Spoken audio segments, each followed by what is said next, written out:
I would say it's not about you. Don't make it about yourself. Try and impact the people that are around you. As individuals, we can only have so much impact on the world. I'd much rather create the ripple that impacted 100 people, that impacted 1,000 people, but it's got nothing to do with us. We're just, temporary messengers.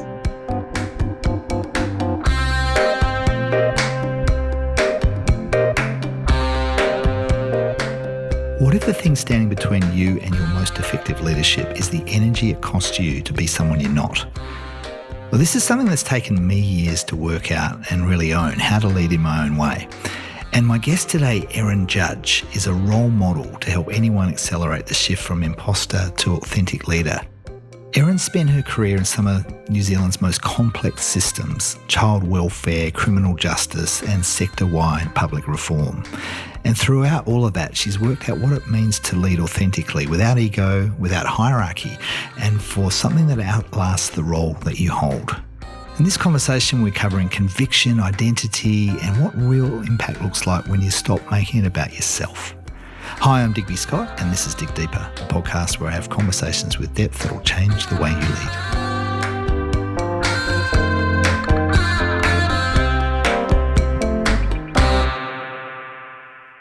Hey, Erin, welcome to the show.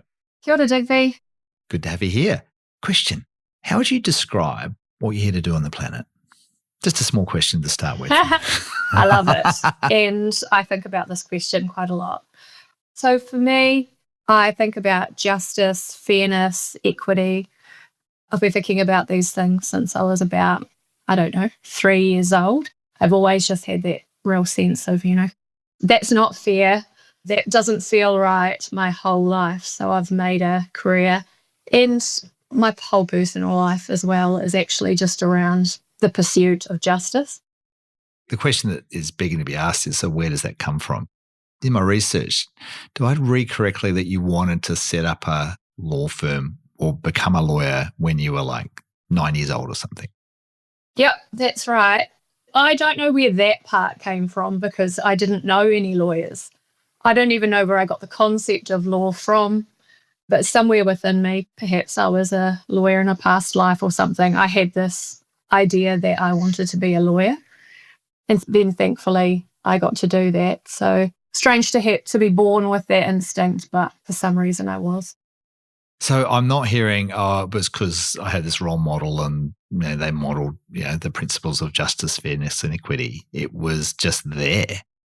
Yeah, so I think it probably really kicked in when my brother was born when I was 2, and I felt this real sense of responsibility for him. And then a strange thing for a child to think, but also a greater sense of responsibility for making the world a good and fair place for all people who are vulnerable. He was vulnerable because he was a child, and I've just never lost that. And everything that's happened in my life has just really deepened that drive. It started really close to home, as things often do. And I find it fascinating that that flame has continued to burn into the age and stage you're at now. Was it ever in doubt for you that this is a thing that was the thread of your life? Not for a second. I definitely am not a super organised person, and I don't have a plan, and I didn't have, a 50-year plan that I'm tracking along. But the sense of what I want to do with my time has always been there, and I think it's deepened. I remember when I was at Oranga Tamariki, I was talking to my boss about an issue that I was grappling with, and he said to me, "I bet nobody invites you to parties." And I said, not the second time for sure, because this isn't a job for me. This isn't 9 to 5. This is what I think about at 3 a.m. It's what I spend my time reading about. I wouldn't say it's all that I care about, but it's the bulk of what I care about. Yeah, that distinction between kind of like a vocation and a job, right? This is the thing that I'm here to do on the planet. I'm glad I asked you that question. Yeah. So I thought, what's the question I could start with Erin here? It's like, I'll ask a big chunky one like that. But you just went straight there. You knew it. But there's a difference between conviction and competence, right? So you can deeply believe this stuff, but you also got to grow the competence. Tell me about that journey, because I get the sense that it probably wasn't a straight line. Absolutely not. So I didn't know anyone that had been to university. Nobody in my extended family had, pursued higher education or anything like that. I certainly didn't have, mentors or sponsors or scholarships or anything kind of setting me up for life. I did whip through law school and I did it very quickly because I needed to get through the other end and make some money. And then when I was admitted to the bar, the judge said that he had done some research and he thought I was probably the youngest lawyer that had been admitted to the bar. How old were you at the time? I was 21 and that seemed pretty cool, but that was not my driver. I don't think I've had a gold medal in my life. I'm pretty sure I've never had a trophy. Like, that's not me. I was just rushing through so that I could make some money. But the start of my career, it was difficult. I was very fortunate that I got an in with a ministry through a paper that I was doing at uni. But I felt like a fraud the entire time. I didn't know how to operate in the workplace. I didn't know what professional was. So I think my instinct, being from Hastings, being from quite a low socioeconomic background, having always felt like an outsider in those, I guess, high-end spaces, my instinct was to be as different from myself as I could be. So I felt like I was acting all day, every day. The only thing that got me through was that I was naturally smart. So I did do a good job, despite the fact that it was really hard personally. Can I just rewind? You'd say your instinct was to act, I can't remember exact words, but to be someone different. Exactly. What was that about? I had gone to school in Havelock North, but the people that I went to school with had a pretty different, not just life, but intergenerational setup from what I had. And I think I learned pretty early on to just try and be a bit of a chameleon and fit into whatever space I was in. What was the cost of that for you? Oh, huge. Just exhaustion. When you're trying to be someone that you're not, your mind is running the entire time. Like, who was I meant to be today? What's this persona meant to be wearing? What word would this person use in this situation? It is exhausting. Oh my God. Can you think of a specific story or time where you were really striving to fit in? I can. Yeah, tell us about that. One comes straight to mind. So this is from high school. So this is really going to age me, this story. But back in Havelock North in the 90s, the thing to wear were Barker's track pants, those horrible men's Barker's track pants, and an Airtex and boat shoes. Now, we did not have the money for Barker's track pants, but I had a lot of jobs, cleaning, plucking leaves off grapevines, babysitting. And so I eventually saved up the $115 required for these Barker's track pants. And then when Mufti Day came around at school, I was so excited because finally I was going to fit in with these track pants. But all I had to wear with them was this kind of striped polo shirt that I had from the op shop. And so I walked into school and one of the kind of classic mean girls just looked at me and said, "Nice fake Airtex." And my track pants meant nothing. All of that effort that I had put into, trying to fit in had the counter effect. So I should have learned then, like, just give it up. You're not a boat shoes kind of gal. But unfortunately, I didn't learn in that moment. I kept going. What do you reckon that high school age version of Erin, what advice would they have loved to get from the current version of Erin? Probably something like, yep, you're a bit weird, but, you're cool. You're fine. Keep going. You'll be all right. Man, you should see your house when you're older. Man, you should see this cool job you're going to have. You should see this husband that you're going to have. You should see these amazing kids you're going to have. Like, you're fine. You'll be all right. Just keep going. There is something to say you have to go through that. You can't just short circuit that stuff, right? Oh, definitely. You've got to learn the hard way about what you're not. And those blind alleys are the things that teach you the most. Yeah, that sounds like it's what's happened to you. You couldn't be the person you are now by not having experienced the stuff you'd experienced. That's true. And I have worked with and come into contact with people that have never experienced hardship in life. Oh, what do you notice? That there's just a real lack of resilience. And when things go wrong, they fall apart. Whereas when things go wrong for me, I think, oh yeah, I know how to do this. Oh, I've dealt with worse than this. This is fine. Oh, the manager didn't like the paper we wrote. Like, who cares? That's not even in my top million problems of this week. With someone kind of falling apart in front of you, that's the worst thing that's ever happened to them. So I'm really grateful for everything that has made me as resilient as I am. I love that. And there's something about this idea of actually going and finding hard stuff. So I'd started my career as a chartered accountant. You did law, I did accounting.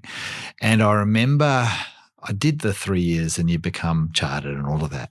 And then I went traveling because I thought, this is not my path. I don't know what it is, but I need to go and explore the world. So I did that. And I found myself, I'd worked in a ski resort in Banff in Canada in the Rockies. It was good fun. It was beautiful, big party town, and had a great time. But I found myself kind of a bit beige. I was like, life's pretty good. Now, what do I do next after the ski season finished? And I thought, well, I could go and, find something else cruisy to do, or I could find out what I'm capable of. And I was a little bored, I think. And I ended up not seeking this out. It sort of showed up on my radar. I ended up doing a season of commercial salmon fishing off the west coast of Vancouver Island on the west coast of Canada. Hardest job to this day I've ever done. 3 months living on a boat, 18-hour days, catching fish. But I found myself thinking at the time, if I can do this, I can do anything. If I can go from chartered accounting to this and learn how to do it and be good at it, well, I can go anywhere. And that was, I think at some level, I was looking to test myself. So I went and decided to do that, as opposed to adversity coming to me and then me having to deal with it. I kind of sorted it out. And I feel that's unusual. That is, but thank goodness you did. Oh, absolutely, because I never went back to chartered accounting. But it opened up the world because I was like, well, I can go any direction I want now because I know I can handle it, And I get that sense with you too, that there's just in that story of, that, the manager doesn't like your report, well, big deal. How have you built that? Do you have an approach, a mantra, how do you go about growing that sense of resilience? It's happened slowly. So in a way, I think of my life as kind of being the half where I was trying to fit in and trying to be someone that I wasn't. And then the second half where I was just myself. But it wasn't as stark as that. And the way that I actually, I guess, grew my confidence and leaned harder into myself was as I climbed the ladder, the fictional ladder, and I was exposed to, great leaders, chief executives, ministers, judges, like there's people that are absolutely the top of their field. I could see that the thought patterns they were going through when they were making decisions or grappling with problems were the exact same process that I was going through in my head. So if I was in a big board meeting and there was some really difficult decision being made, I would think, but we've really got to think about that trade-off and but that stakeholder's not going to like it. And then all of these thoughts that I had as a junior person, I would hear coming out of the mouths of these brilliant leaders. And I realized that the gap between, kind of junior and the absolute top of creme de la creme is not actually very large. And something about that, I guess, shifted my brain chemistry. Tell us a little bit more. What happened when you started to shift that brain chemistry? Like, how did you start to behave differently? I just became more and more myself. So instead of thinking, what would the chief legal officer say in this circumstance when I was the chief legal officer, or what would a brilliant lawyer say in this circumstance? I just said what I thought and what I thought was good advice and what I believed to be true. And, you kind of dip your toe in the water of that and say, well, I might say this thing and it's probably a bit unhinged and I'm not sure it's what they're expecting, but I'll just see what happens. And what I found was that people really appreciated that. And over time, I think I got a bit of a reputation for being the one who said the thing that nobody else would say, but everyone was thinking. The elephant in the room stuff. Yeah, in a very careful way.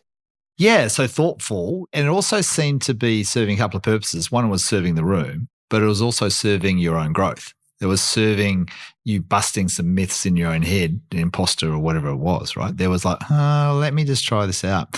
There's a couple of things here that coming up. One is you said the fictional ladder. I love that. Like this fictional ladder and then the fictional story between the bottom rung and the top rung and how small that is. Why do we call it a ladder and how does that bloody get in our way? Because it now you get me thinking about it. It's like, yeah, that's annoying.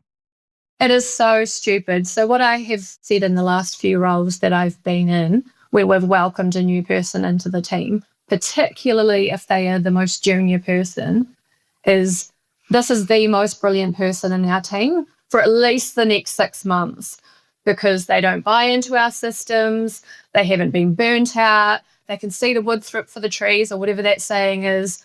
Like they can see things that we can't see anymore and we need to listen to them. And new person, please tell us what you can see because we can't see it anymore. So, having experience, being new, being a technical expert, being a jack of all trades, all of these things are so valuable. And I'm really passionate about people just finding what they're bringing to the table and then all coming together at the right time. I think that's how we solve, these massive problems that are the ones that keep me awake most nights.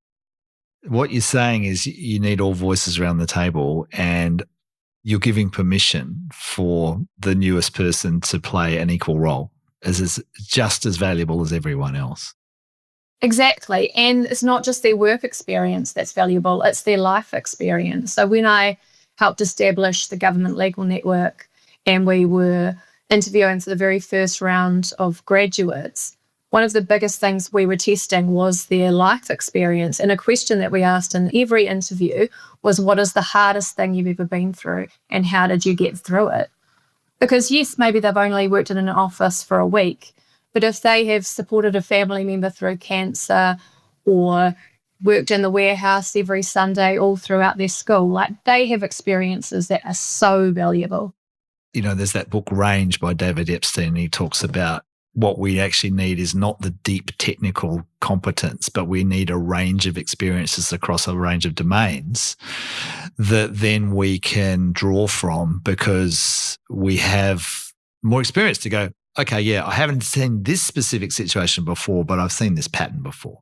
Exactly. And I've had to do something similar that I reckon will work here.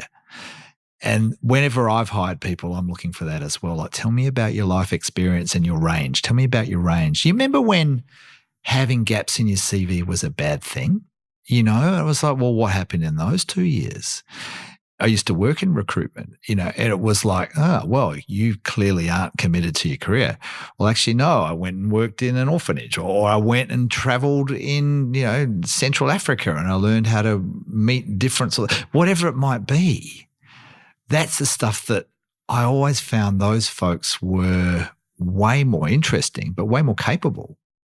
Absolutely, because every time you go into a different space, and this is probably why I do change jobs quite often, you take off the lens of the place that you're in and you put a new lens on. And it always blows my mind that no matter how much I think I'm immune to just becoming like sucked into the system that I'm working in, the day that I leave, I can see things that I couldn't see while I was part of the machine. So I love that. Just getting out of your career, going and working on your golf swing, like whatever it is, those things are so good for our brain. How do you do that now? How do you structure your life to make sure that that's present there, that ability to step back from the system? Well, I have my absolute dream job now. So I'm working for myself and I have a range of clients. So iwi, NGO, public sector still. I don't have private sector, but every day I just get to take on and take off lenses all day. And the value that I bring is actually from holding those multiple portfolios at once. So being able to talk to someone in the public sector about what they can expect when they're engaging with iwi on a matter and talking to iwi and saying, this is what the Crown is going to say to you when they come and this is how you might want to approach that. That is actually the value that I bring, is that I can see both sides and help people see where each other's coming from. And then in terms of things that aren't working, there's not very much of that, but I work from home, I go for lots of walks, practice yoga, got a home sauna, I've got a lot of good things going on to look after myself. So I'm living the absolute dream right now. You are lighting up as you talk about it. A couple of things. I was curious about why not private sector. Is that a deliberate choice or is it a not yet thing? What's that about? No, it's not deliberate. It's probably just not where my experience is. So I don't have the connections there. I probably have too much work on right now, but I can't imagine who from the private sector would reach out to me when I just don't have those relationships. At some point, I would love that because I think if we want to solve inequity, child abuse, poverty, all of those things, in my mind, iwi, community, public sector, private sector, philanthropy, all have to come together. And there's a couple of lenses I don't know yet. Yeah. So maybe that's in your future by the sounds of it. Yeah, you and I, we have our dream jobs. And I think we were talking offline about we've probably got some ADHD and we love to join dots that others don't see and all that stuff. A lot of people that are listening to this will be in a leadership role, management role, whatever it might be. They'll be on the payroll. So you've been there. How might you suggest someone in a role like that learns to be able to get perspective, to get out of the system, see the woods for the trees when you're in the system day to day? It has to be very intentional. But there are lots of things that we can do. So I've spent a lot of my time in my payroll jobs, spending time with people in other parts of the system. So if someone rings me and says, hey, I've got this problem, can you talk to me about it? I'll say, let's have a coffee. And then I'll try and listen more than I speak because I really want to understand. Like, let's say in my last role, I was employed by the Ministry of Justice, but I worked with police a lot. I really wanted to understand how was this problem manifesting for them? What was their motivation? What are they grappling with? What's the context in which they're operating? Because that was how I could give good advice, by really understanding where other people can come from. And then I also just think seeking out voices and, reading things from views that aren't going to align with your own views to really understand what is the counter to this. There's nothing like the racist uncle at the barbecue to give you the other perspective of what do other people think about this situation. I really like that. There's something about being okay with learning to be uncomfortable, seeking out that view that might just rile you, but not get riled, but just to go, all right, what can I learn from this? I love that you've got the learning orientation here. I can understand almost any perspective. So I don't share most perspectives, but I really can understand them. And, people have the views that they do because of the life experiences that they have. So if you had only ever grown up as a farmer in Gore, and these are the people you were friends with, and this is the school that you went to, and these are the things you'd done in your life, and, you'd never left New Zealand or whatever, of course you are going to have different views to someone that, grew up in a different country and has worked, 5 different careers. Like, that's just inevitable. That's just human nature. So I really love to understand why people think what they think.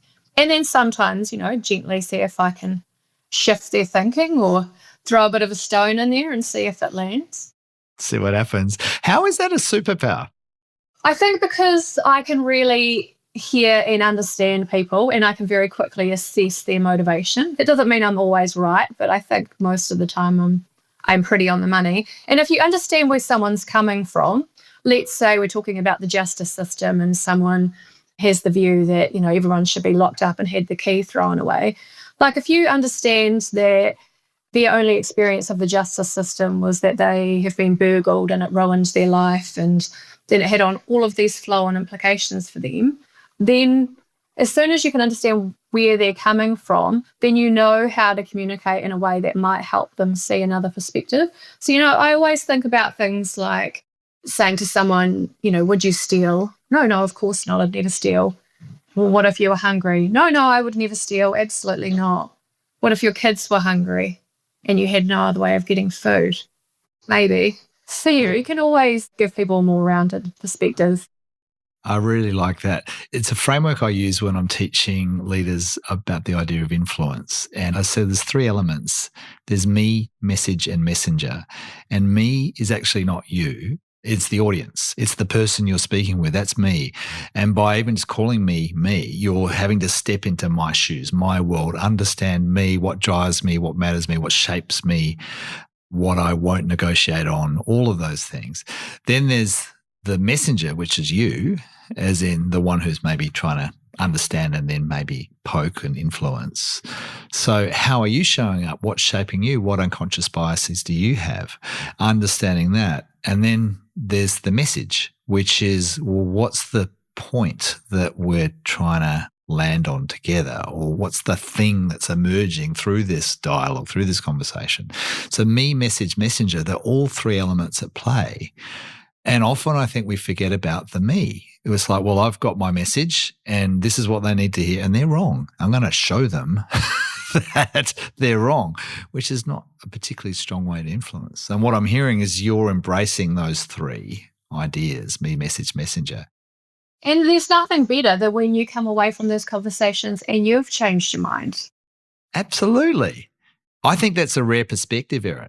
There's nothing better when you walk away from conversation having changed your mind. I suspect you're in the minority with a lot of views. I think there's a lot of people who would say, no, I need to get my point heard. That's what success means to me.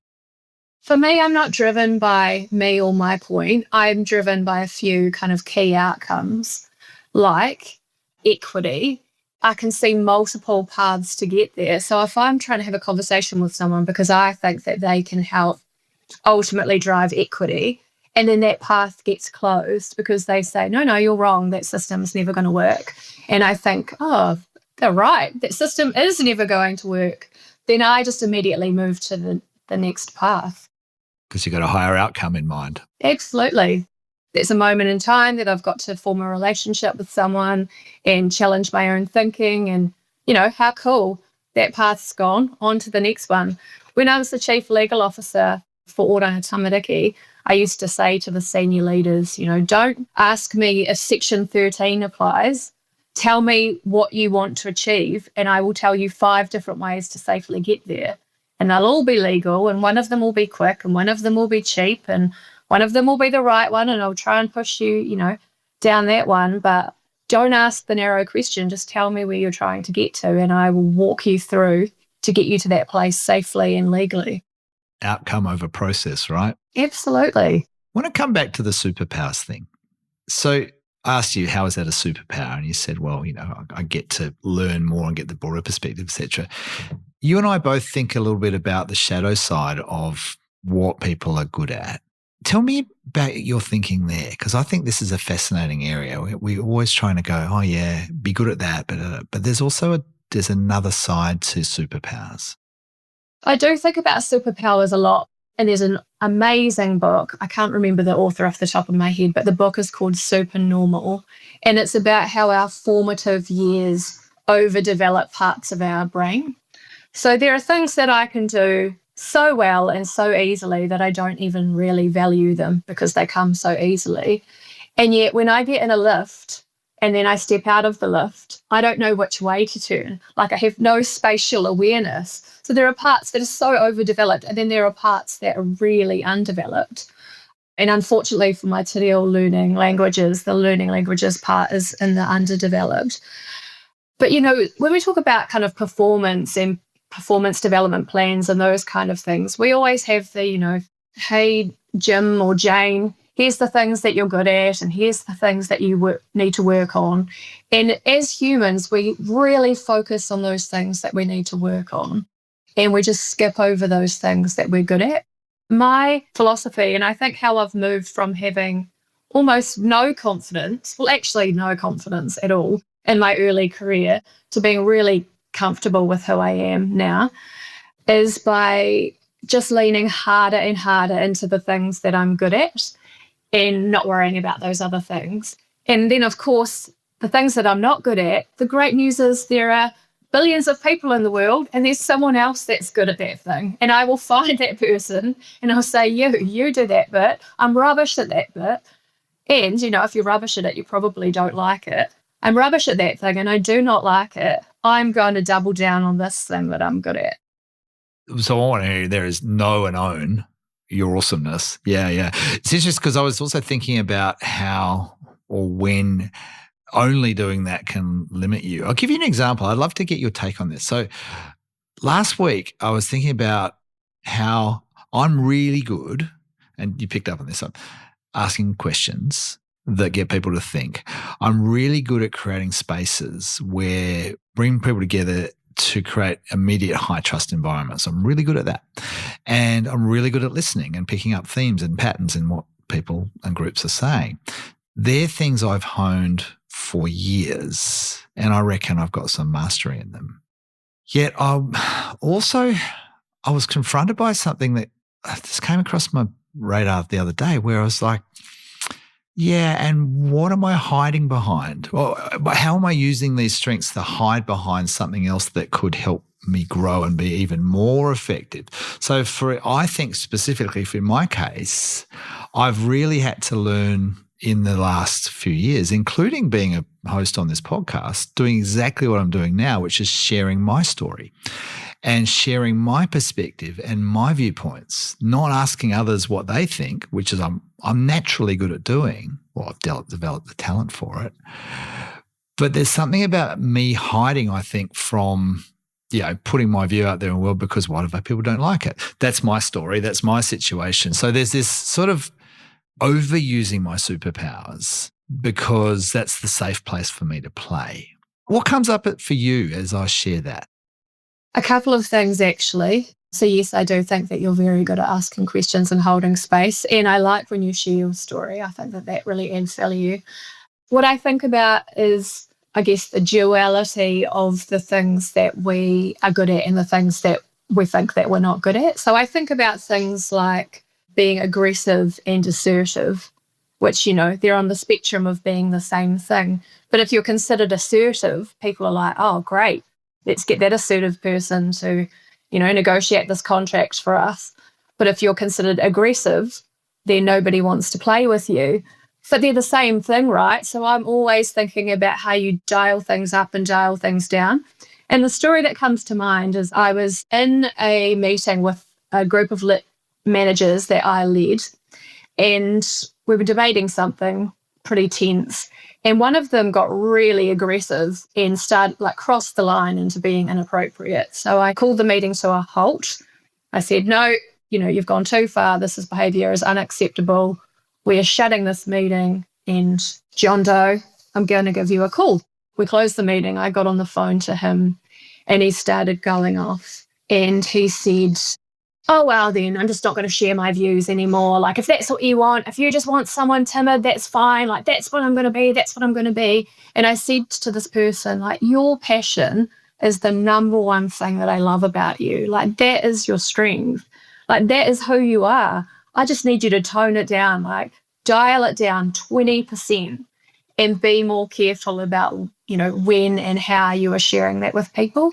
But I think as humans, when we get negative feedback, or even if we, are giving ourselves the feedback, our instinct is to throw that out. So if someone calls me aggressive, okay, well, I'm just going to sit there like a timid kitten in the corner from now on because I'm so scared that people are going to continue to hold that view, instead of going, well, maybe I'll just move to the assertive end, because everyone wants the assertive person in the right circumstances. I love that dial up, dial down. It's language I use a lot as well. It's not this or that. There's degrees. And so what you're doing is you're saying don't lose the essence of what you're about. Keep that, just moderate how it shows up. It's all about balance. That's a really powerful frame for feedback, isn't it? It's like there's manaakitanga here, right? It's like you want to honor the essence of them. And I love how you pointed that out. Here is the core of what you're about. This is who you are. We don't want to lose that. We just need to channel it. It's that sort of language. Man, what if managers could just do a bit more of that sort of feedback giving? And sometimes it's about context. Sometimes it's that level of passion is fine when you're in a room with me. That level of passion is not fine when we are in a room with people that don't know you, or when we're talking about this sensitive topic or whatever it may be. So Me message messenger right there, right? Know the me that's in front of you, right? Know the context that those me's are in. Adapt, think, bring your messenger energy, but then think about what's going to serve the outcomes we're here for and the people that want to move towards where we want to all get to. There's a real nuance in that, I think. We've been talking sort of in this territory of management and managing people and stuff. And I know you've been noodling on this idea of leading versus managing. Where's your head at with that stuff? I know it's an old argument. It's been around forever. What's the latest thinking from Erin Judge on this? Well, I guess I think about it the most when I'm in, I guess, mentoring conversations or having a coffee with someone that's in the part of that's on the invisible ladder, on the fictional ladder, but they're not on the rung that they want to be. So the conversation's normally something like, oh, I just really need to get into a leadership. I really need to get into a leadership position, or I really need people to see my leadership abilities and I need this promotion. But the thing with leadership, and what I always say is, being a manager and being a leader are not the same thing at all. Being a manager, you're managing people, or you are managing projects, or you are managing systems. And if you are a good manager, then you also happen to be a leader. But you can be a leader without being a manager. And that is how I've got every job that I've ever had, is by being given something and then leading it, whether I was in a leadership role or not. Taking the little thing that I'm responsible for and really delivering on that thing and going above and beyond and working out who needs to be part of working on this thing and bringing them into the tent. So I always think you've got to be a leader first and demonstrate leadership with whatever responsibility you have. And then the management will come. But you can't chase that. That's not the prize. Like, you can be a leader, in your family, with your pets, on the sports field. Like, that's not a job description. If I was to be a fly on the wall and I was see Erin leading, or for that matter, anyone leading, and okay, she's leading, she's not managing, what would be the 2 or 3 distinguishing features that would say, okay, she's leading there? I'd be very adaptable, depending, just in line with our conversation, depending on where we are, who we're with, what the kaupapa is. So I'm very comfortable at, being the person at the front saying, hey team, hey troops, this is what we're all working on. But I am equally comfortable being the person sitting there, writing the bullet points for the person at the front, smiling at the person up the front, cheering them on. Like, leadership, I think, is about being what the people around you need in that moment, and that changes all the time. Another guest, Christian Penny, is be coming on the podcast soon. We had a chat a while ago, and he was saying, actually, the most effective leadership was when you look at a situation, you go, so who is the best person now to step in? Absolutely. And enabling that, that's a form of leadership, but then also the person to step in leads as well. It's not, I'm the leader, so therefore I should do this. It's like, well, who is the best person? What form of leadership is required right now? And sometimes that means, you're rolling up your sleeve and you're writing a document at 3 a.m. And sometimes that means you're not even touching the document. You're not even reviewing the document. It's got nothing to do with you. You've put the right people in charge. You've made sure they've got what they need to do the job, and you're leaving them to it. Like, it just changes. And you have to be able to adapt. You keep saying that word adapt, right? Adaptability. And the questions around, well, what's the role for me right now? What's the role required? How can I best contribute? All of that stuff. And I think for me, always with those outcomes. So I'm always just chasing these same few prizes, and my mind is constantly going, what is the best use for me in this day to help advance toward this goal? And maybe, it's not even being in the room, and I'm fine with that. I just want to deal with inequity and poverty and prison systems bursting at the seams. Like, I want to fix those things. And whatever role I can play in that day, I'm happy to play that role. I want to ask you a question about the version of Erin that is around in, 50 years' time, right? You're looking back over your life. You've had this deep conviction since you were 2 or 3 years old. And if you look back over the arc of your life, what do you want to be able to see and say around what's happened and your contribution? There's that saying around leaders, don't ever sit in the shade of the tree that I've planted or something like that. And I think both fortunately and unfortunately, we will never understand our impact on the world. So I hope that I have created space for other people to step forward. I hope that I've created a ripple effect where I gave someone the confidence to do the cool thing that I could never do. I'm one of those people that's never satisfied. I'm always looking up the mountain to see how far we have left to climb. I never look down. So unfortunately, I can't see a deathbed moment where I think, good one, Erin, you did enough. I'll be thinking of those 10 things that I never quite got to. But I hope that I have some kind of impact so that all of the people that have got more years left than me can keep pedaling. Let's check in 50 years, shall we? Hopefully not that long. I don't think I'll be around. Oh, come on. We'll see how much yoga I get in. Yeah, true, right? Yeah. Is there anything we haven't touched on that you'd like to just kick around before we wrap up? I think we've had a good go. What about you? I wanted to ask you a little bit about this idea of lasting impact, because this is a theme I keep talking about on the podcast. And I reached out to you originally because I noticed you had finished up your formal role. You put a beautiful post on LinkedIn, your last kind of employed role, I suppose. We don't have a huge amount of time to dive into it today, but if you were to think about, I guess it's linking back into what we've just been talking about, the idea of leading from a place of creating lasting impact. If there was one piece of advice you might give to a leader who is looking to lead for impact beyond their tenure, what would you say to them? I would say it's not about you. Don't make it about yourself. Try and impact the people that are around you.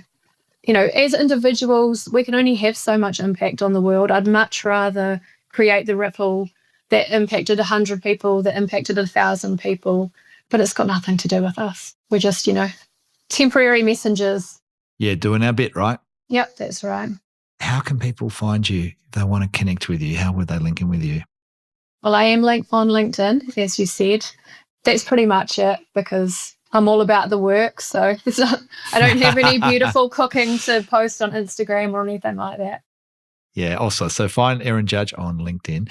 I just want to reflect out loud and I'll ask you the same question. So for me, what's got me thinking about this is this idea of dialing up and dialing down from your essence rather than wholesale change. I really like that. This idea that we are who we are, right? We're not going to change the fundamental wiring about who we are and what matters to us, but we can adapt. And I think that nuancing is so powerful for people to think about. It's like, well, yeah, don't make me who I'm not. Just enable me to serve in a way that serves the context better. Let me think about that. So that's something that I'm taking away. What about you? What have you been reminded of? What have you learned? What's come up for you in our chat? One thing that is definitely underdeveloped in my brain is I don't have the frameworks to express the experiences that I've had. But as we've been talking, you have talked about a number of frameworks that you are already aware of and already applying your leadership training. So you've reminded me that it would be so great to have some more intelligent ways to frame these concepts. They're my war story. So thank you. And you gave me a great book recommendation that I will go and track down as well. Good stuff. I reckon maybe we'll have to have a coffee and we can kick around frameworks. I geek on that stuff all the time, so we can do that. I need more frameworks. Yeah, all right. Happy to help. Hey, Erin, so good. Thank you so much. We'll see you soon. Thanks, Digby.